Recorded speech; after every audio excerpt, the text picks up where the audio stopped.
Hello students, welcome to class 3 of second chapter of modern management techniques, that is management functions.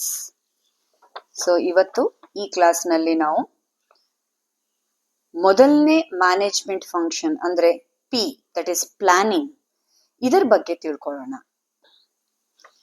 So ಈ ಒಂದು class ನಂತರ ನಿಮ್ಗೆ planning ನ features ಗಳೇನು, importance ಏನು, ಸ್ಟೆಪ್ಸ್ ಗಳು ಯಾವ್ದ್ಯಾವ್ದು ಪ್ಲಾನಿಂಗ್ ಫಂಕ್ಷನ್ ಅಲ್ಲಿ, ಇದನ್ನ ನಾವು ಕಲ್ತಿರ್ತೀವಿ. So let us begin today's class.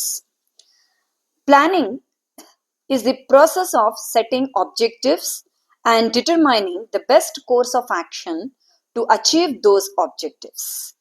It involves deciding in advance what to do, how to do it, when to do it and who is to do it. ಯೋಜನೆ ಅಂದ್ರೆ ಗುರಿಗಳನ್ನು ನಿಗದಿಪಡಿಸಿ ಆ ಗುರಿಗಳನ್ನು ಸಾಧಿಸಲು ಉತ್ತಮ ಮಾರ್ಗವನ್ನು ನಿರ್ಧರಿಸುವ ಪ್ರಕ್ರಿಯೆ. ಇದು ಏನು ಮಾಡಬೇಕು, ಹೇಗ್ ಮಾಡಬೇಕು, ಯಾವಾಗ ಮಾಡಬೇಕು ಮತ್ತು ಯಾರು ಮಾಡಬೇಕು ಎಂಬುದನ್ನು ಮುಂಚಿತವಾಗಿ ನಿರ್ಧರಿಸುವ ಚಟುವಟಿಕೆಯಾಗಿದೆ. ಈಗ ಕೆಲವೊಂದು ನಾವು ಡೆಫಿನಿಷನ್ಸ್ ಅನ್ನ ತಗೊಳ್ಳೋಣ. ಓಕೆ, ಸೊ ಇಲ್ಲಿ ಹೆನ್ರಿ ಫೇಯಾಲ್ ಅವರ ಪ್ರಕಾರ planning is to manage, is to forecast and to plan. ನಿರ್ವಹಣೆ ಅಂದ್ರೆ ಊಹಿಸುವುದು ಮತ್ತು ಯೋಜನೆ ರೂಪಿಸುವುದು. ಓಕೆ, ಸೊ ಅದೇ ರೀತಿ ನೂಟ್ಸ್ ಅಂಡ್ ಓಡನೆಲ್ ಅವರು planning is deciding in advance what to do, how to do it, when to do it and who is to do it ಅಂತ ಹೇಳ್ತಾರೆ. ಅಂದ್ರೆ ಯೋಜನೆ ಎಂದರೆ ಮುಂಚಿತವಾಗಿ ಏನು, ಹೇಗೆ, ಯಾವಾಗ ಮತ್ತು ಯಾರು ಮಾಡಬೇಕು ಎಂಬುದನ್ನು ನಿರ್ಧರಿಸುವ ಪ್ರಕ್ರಿಯೆಯಾಗಿದೆ ಅಂತ ಹೇಳಿ ಅವರು ವ್ಯಾಖ್ಯಾನಿಸುತ್ತಾರೆ. ಈಗ features of planning, let us discuss characteristics or features of planning. ಅಂದ್ರೆ ಯೋಜನೆಯ ಲಕ್ಷಣಗಳು ಏನು ಅಂತ ತಿಳ್ಕೊಳ್ಳೋಣ. The first one is it is future oriented.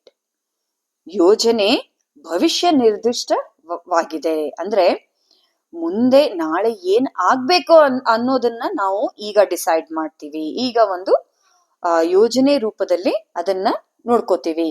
ಅಂದ್ರೆ ಇದು ಫ್ಯೂಚರ್ ಓರಿಯೆಂಟೆಡ್, ನಾಳೆ ಏನ್ ಮಾಡ್ಬೇಕು ಅನ್ನೋದ್ರ ಬಗ್ಗೆ ಹೇಳತ್ತೆ, ಆಗೋಗಿರೋದ್ರ ಬಗ್ಗೆ ಅಲ್ಲ. So future oriented.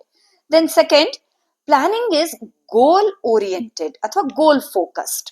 ಯೋಜನೆ ಗುರಿಮುಖಿ ಆಗಿರುತ್ತದೆ. ಅಂದ್ರೆ it is moving towards the goal of the organization. So it wants to achieve the goal of the organization or aim of the organization.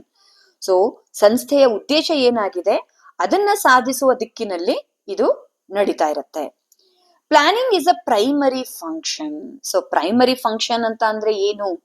So we have discussed already what is primary function. So it is the very basic need, very basic activity which the manager has to perform in order to achieve the organizational goals. Without that, the organization cannot achieve this goal. So ಪ್ರಾಥಮಿಕ ಕಾರ್ಯವಾಗಿದೆ. ಇದಿಲ್ಲದೆ ಸಂಸ್ಥೆಯು ತನ್ನ ಗುರಿಗಳನ್ನ ಸಾಧಿಸೋದಕ್ಕೆ ಸಾಧ್ಯನೇ ಇಲ್ಲ. ಹಾಗಾಗಿ this is classified under primary function. Then planning is pervasive. ಅಂದ್ರೆ ಯೋಜನೆ ಎಲ್ಲಾ ಮಟ್ಟಗಳಲ್ಲೂ ಅನ್ವಯಿಸುತ್ತದೆ. It is applicable or it is done at all levels. ನಾವು ಮ್ಯಾನೇಜ್ಮೆಂಟ್ ಲೆವೆಲ್ಸ್ ಅನ್ನ ನೋಡಿದೀವಿ. There are 3 levels of management: top level, middle level and lower level. So at all levels planning has to be done. Whether it may be any work, to do any work planning is required. So ನಿರ್ವಹಣೆ ಯಾವುದೇ ಹಂತವಾಗಿರಲಿ, ಉನ್ನತ ಹಂತ, ಮಧ್ಯಮ ಹಂತ ಅಥವಾ ಕೆಳ ಹಂತ ಆಗಿರ್ಲಿ, ಎಲ್ಲಾ ಹಂತಗಳಲ್ಲೂ ಯೋಜನೆ ಅತ್ಯವಶ್ಯಕವಾಗಿದೆ. Then planning is a continuous process. ಅಂದ್ರೆ ಯೋಜನೆ ನಿರಂತರ ಪ್ರಕ್ರಿಯೆ ಆಗಿದೆ. ಸೊ ಒಂದ್ಸತಿ ಪ್ಲಾನ್ ಮಾಡಿ ಇದನ್ನ ಬಿಟ್ಟು ಬಿಡೋದಕ್ಕಾಗಲ್ಲ. ಪ್ರತಿಯೊಂದು ಕಾರ್ಯ ಮಾಡುವಾಗ ನಾವು ಪ್ಲಾನಿಂಗ್ ಮಾಡ್ಬೇಕಾಗಿರತ್ತೆ. ಹಾಗಾಗಿ we call it as a continuous process. So it goes on every day, in every situation the planning goes on. So we call it as a continuous process or nirantara anta ನಾವು ಕರಿತೀವಿ. Then last one, planning involves decision making.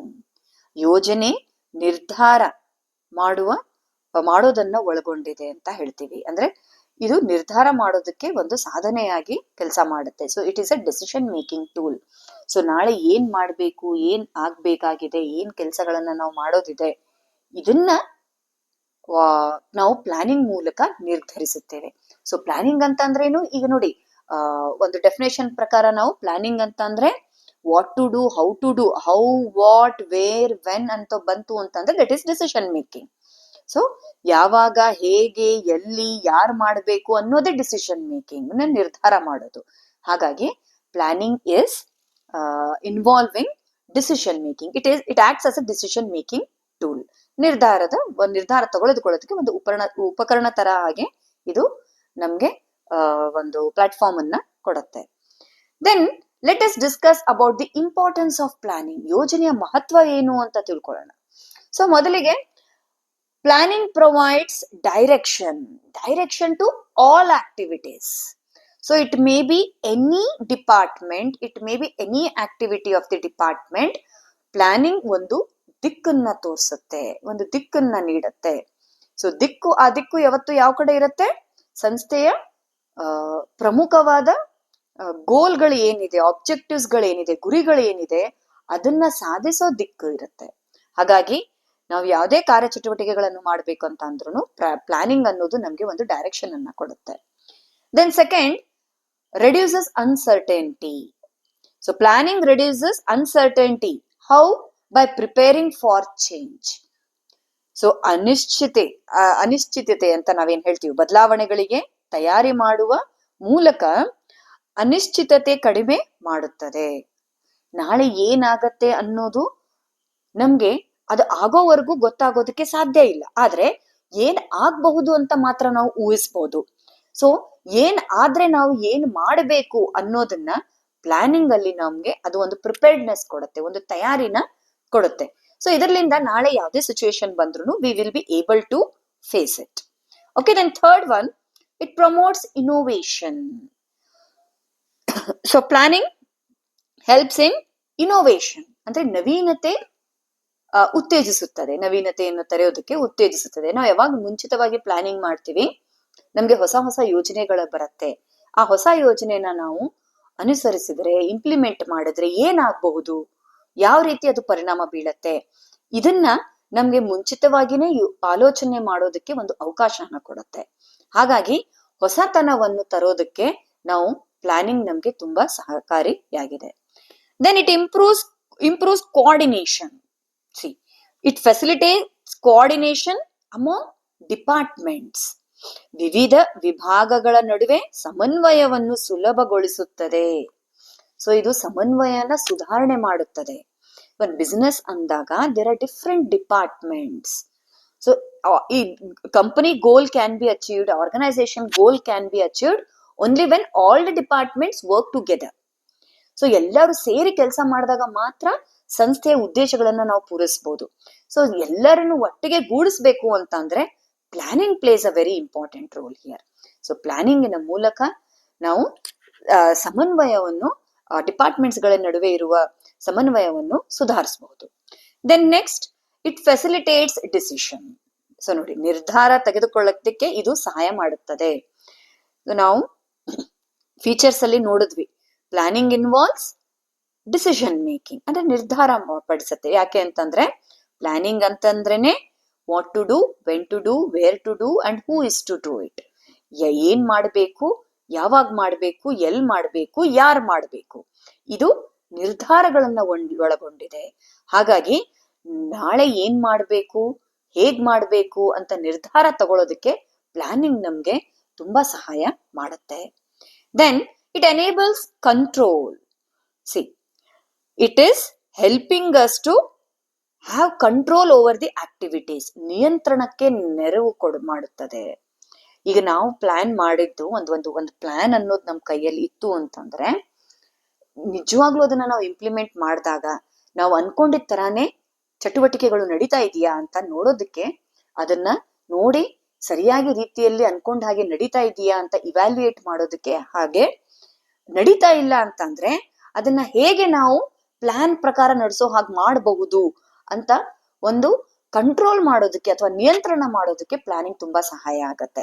ನೋಡಿ, ಒಂದು simple example, ನೀವು ಒಂದ್ ಮನೆ ಕಟ್ಟಿಸ್ತಾ ಇರ್ತೀರಿ, ಯಾವತ್ತೂ ಅದಕ್ಕೆ ಮುಂಚೆ ಒಂದು ಪ್ಲಾನ್ ರೆಡಿ ಮಾಡ್ತೀವಿ, ಹೌದಾ? ಬ್ಲೂ ಪ್ರಿಂಟ್ ಅಂತ ರೆಡಿ ಮಾಡ್ತೀವಿ. ಅಂದ್ರೆ ಕನ್ಸ್ಟ್ರಕ್ಷನ್ ನಡೆಯುವಾಗ, ಕಟ್ಟಡದ ನಿರ್ಮಾಣದ ಕಾರ್ಯ ನಡೆಯುವಾಗ ಮೊದ್ಲು ಒಂದು ಪ್ಲಾನ್ ಅಂತ ಹಾಕೊಂಡಿದ್ದಾಗ ಅದ್ರ ತಕ್ಕ ಹಾಗೆ ನಡೀತಾ ಇದೆಯಾ? ನಡೀತಾ ಇದ್ರೆ ನೀವು ಕಂಟಿನ್ಯೂ ಮಾಡ್ತೀರಾ. ನಡೀತಾ ಇಲ್ಲ, ನಾವು ಅನ್ಕೊಂಡಿದ್ ಪ್ಲಾನೇ ಬೇರೆದಿದೆ, ಅಲ್ಲಿ ನಿರ್ಮಾಣ ಬೇರೆ ರೀತಿಯ ನಡೀತಾ ಇದೆ ಅಂದಾಗ ನೀವು ಅದನ್ನ ಪ್ಲಾನ್ ಪ್ರಕಾರ ಅದನ್ನ ಈಗ ಹೇಗ್ ಸರಿಪಡಿಸಬಹುದು ಅಂತ ಹೇಳಿ ಅದನ್ನ ಕಂಟ್ರೋಲ್ ಮಾಡಬಹುದು, ನಿಯಂತ್ರಣ ಮಾಡಬಹುದು. ಸೊ ಪ್ಲಾನೇ ನಮ್ ಕೈಯಲ್ಲಿ ಇಲ್ಲ ಅಂತ ಅಂದಾಗ controlling becomes very very difficult. So planning helps or enables control. Okay, ನಿಯಂತ್ರಣಕ್ಕೆ ಇದು ಸಹಾಯ ಮಾಡುತ್ತೆ. ಸೊ ಇದಿಷ್ಟು ಪ್ಲಾನಿಂಗ್ ಇಂಪಾರ್ಟೆನ್ಸ್ ಅಂತ ಹೇಳ್ಬೋದು, ಅಥವಾ ಯೋಜನೆಯ ಮಹತ್ವ ಅಂತ ನಾವು ಹೇಳ್ಬೋದು. ನಾವು coming to steps in planning process. So ಯೋಜನೆ ಪ್ರಕ್ರಿಯೆಯಲ್ಲಿ ಹಂತಗಳು ಯಾವ್ಯಾವ್ದಿರುತ್ತೆ? First one is setting objectives. What is setting objectives? It is defining what the organisation wants to achieve. Organisation goals, objectives that has to be decided first. So ಗುರಿ ನಿಗದಿಪಡಿಸೋದು. ಗುರಿಗಳನ್ನು ನಿಗದಿಪಡಿಸುವುದಂದ್ರೆ ಸಂಸ್ಥೆಯು ಏನ್ ಸಾಧಿಸಬೇಕು ಎಂದು ಗುರಿಯನ್ನು ನಿರ್ಧರಿಸುವುದು. ಸೊ ಅದು ಏನ್ ಸಾಧಿಸೋದಿದೆ ಅದನ್ನ ಮೊದಲು ನಾವು ತಿಳ್ಕೊಂಡ್ರೆ ಫಸ್ಟ್ ಸ್ಟೆಪ್ ನಾವು ಪ್ಲಾನಿಂಗ್ ಇಂದು ಒಂದು ಮಾಡಿದ ಹಾಗೆ. Then second is developing premises ಅಥವಾ ಊಹೆಗಳ ರೂಪಣೆ. ಡೆವಲಪಿಂಗ್ ಪ್ರಿಮೈಸಸ್ ಅಂತ ಅಂದ್ರೆ identify assumptions about the future environment. So ಭವಿಷ್ಯದ ಪರಿಸ್ಥಿತಿಯ ಬಗ್ಗೆ ಊಹೆಗಳು ಅಥವಾ ಅಂದಾಜುಗಳನ್ನು ರೂಪಿಸೋದು. ಮೊದಲು ನಾವ್ ಏನ್ ಸಾಧಿಸಬೇಕು ಅಂತ. Then second step is about assumptions about the future ಹೇಗಿರುತ್ತೆ ಅನ್ನೋದನ್ನ ಊಹಿಸ್ಕೊಳ್ಳೋದು. ದೆನ್ ಮೂರನೇ step identifying alternatives, that is listing different strategies that can help achieve the goal. ಪರ್ಯಾಯ ಮಾರ್ಗಗಳು ಗುರುತಿಸೋದು. ಗುರಿ ಸಾಧಿಸಲು ಉಪಯುಕ್ತವಾಗಿರುವ ವಿವಿಧ ಮಾರ್ಗಗಳನ್ನು ಪಟ್ಟಿ ಮಾಡೋದು. ಸೊ ಈಗ ನಮ್ಗೆ ಏನೇನು ಆಪ್ಷನ್ಸ್ ಇದೆ ಅಂತ ಹೇಳಿ ಮುಂಚಿತವಾಗಿ ಪಟ್ಟಿ ಮಾಡಿಬಿಡೋದು. ಆಮೇಲೆ fourth step evaluating alternatives. So ಪ್ರತಿಯೊಂದು ನೀವೇನು ಪರ್ಯಾಯ ಮಾರ್ಗಗಳನ್ನ ಈಗ ಗುರುತಿಸಿದಿರಿ ಅದರದ್ದು ಮೌಲ್ಯಮಾಪನ ಮಾಡೋದು. ಅಂದ್ರೆ assess pros and cons of each alternative. ಇದನ್ನ ಮಾಡಿದ್ರೆ ಏನ್ ಲಾಭ ಆಗತ್ತೆ ಅಥವಾ ಇದನ್ನ ಮಾಡಿದ್ರೆ ಏನ್ ನಷ್ಟ ಆಗತ್ತೆ, ಎರಡರದು ಪಟ್ಟಿ ಮಾಡಿ ಎಲ್ಲಾ